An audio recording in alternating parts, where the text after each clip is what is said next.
I call Jono Naylor. Thank you, Mr. Speaker. I think over the last 3 days, as we've been through the second reading and the committee stages and now into the final reading, this subject has been well debated. I guess as I've been listening through the debates that we've had, I'm a little bit disappointed actually that the opposition parties just want to stay how things have always been. They're not interested in being innovative. They're not interested in actually providing a better service for people. They just want to do what we've always done and hope that it somehow does the right thing.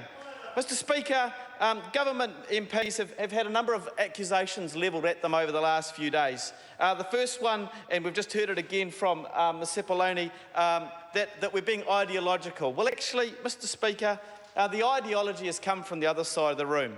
There's been an accusation that we say the government has no role to play in social housing. No one has said that the government shouldn't have a role in social housing. And in fact, actually what we hear from the other side is they think that the government be the only people who should be involved in social housing. There's some simple maths, Mr. Speaker, there's some simple maths that could be done, and if they would be prepared to engage in that, I'll just want to simplify it for them a little bit. At the moment, there's a certain number of social houses in New Zealand. If the government was to sell some of those houses to other people who use them for social housing, the amount of housing stock that we would have for the use of people who need it would remain exactly the same.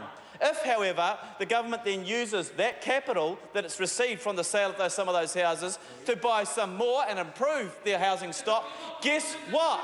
Guess what? New Zealand ends up with more social housing. The policy of this government is to increase the number from 62,000 to 65,000. And so, Mr. Speaker, we think that we can have better wraparound services.